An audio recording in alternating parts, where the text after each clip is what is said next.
In a world where running from your problems is basically cardio, one man tried to ghost the creator of the universe.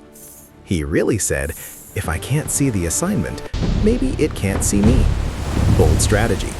Unfortunately, the ocean had feedback. When accountability hits, it hits nautical. And just when you think it can't get worse, he enters 3-day spiritual timeout.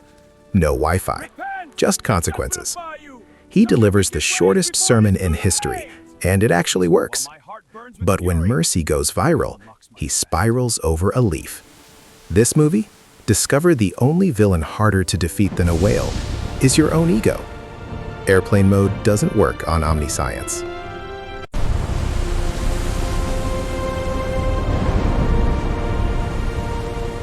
Let me tell you about Jonah. No filters, no Sunday polish. Not the cute Sunday school version you learned as a kid. This is the original runaway prophet with commitment issues. The man who tried blocking God like a toxic ex. He believed in an all-powerful creator, yet tried airplane mode. That's either bold confidence or elite-level delusion. Honestly, it's giving strong main character energy. And somehow, that makes him painfully relatable. Because purpose showed up, and he said, no thanks. One day, God speaks to Jonah, clear and undeniable. No buffering, no delay, just divine clarity. Go to Nineveh. Nineveh wasn't peaceful. Nineveh was chaos. Corruption everywhere, violence everywhere, morality spinning wildly. Tell them they're evil. Judgment is coming. Clear instructions, zero room for reinterpretation. And Jonah immediately decides to disappear spiritually. He doesn't argue, he doesn't negotiate, he runs. If Nineveh was east, he sprinted aggressively west. Ticket bought, ship boarded, responsibility officially ghosted. He thought purpose had limited signal range. God made stars, but might lose him at sea. That's not rebellion, that's creative denial. 5 minutes later, the sky absolutely loses patience. Waves tower like buildings, thunder screams overhead. Sailors panic, cargo flies, emergency prayers everywhere. And Jonah? He's sleeping below deck. They shake him awake, demanding answers immediately. Oh yeah, I'm running from God. The lot falls on Jonah. No surprises. He shrugs and says, throw me overboard. They toss him. The storm stops instantly. Meanwhile, Jonah sinks thinking, well, that escalated. And this is where realism quietly exits the chat. A massive fish rises from the deep below him. One gulp, no chewing, straight into marine confinement. Jonah is alive, inside a digestive system.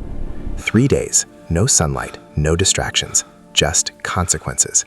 God didn't destroy him, he confined him. Sometimes discomfort teaches louder than destruction. Inside the fish, Jonah finally begins to pray. Not confident, not polished, just painfully honest. Clarity arrives when there's nowhere left to run. After 3 days, the fish violently ejects him. He survived rebellion, only to land covered in sand.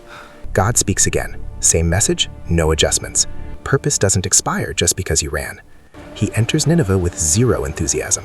40 days, and this city is finished. Shortest sermon ever recorded. No follow-up questions. And somehow, Nineveh actually listens.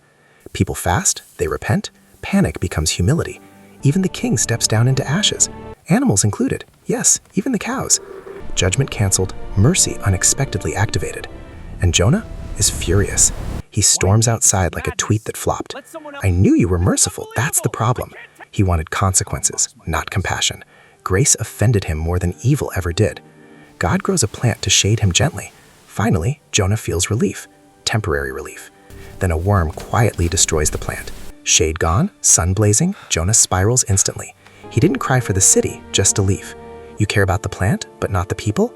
And that's where the story ends. No resolution, just a question hanging. Because sometimes the story is actually a mirror.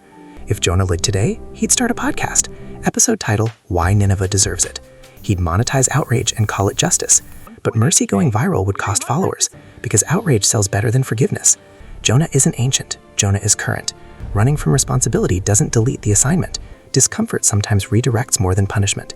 Bitterness can survive even obedient behavior. Sometimes forgiveness feels unfair to our ego. Jonah tried outrunning God. He failed. He tried controlling justice. He couldn't. He tried deciding who deserved mercy. The only thing he couldn't escape was himself. Maybe the real villain wasn't Nineveh. Maybe it was his own unexamined ego, and that's scarier than any whale.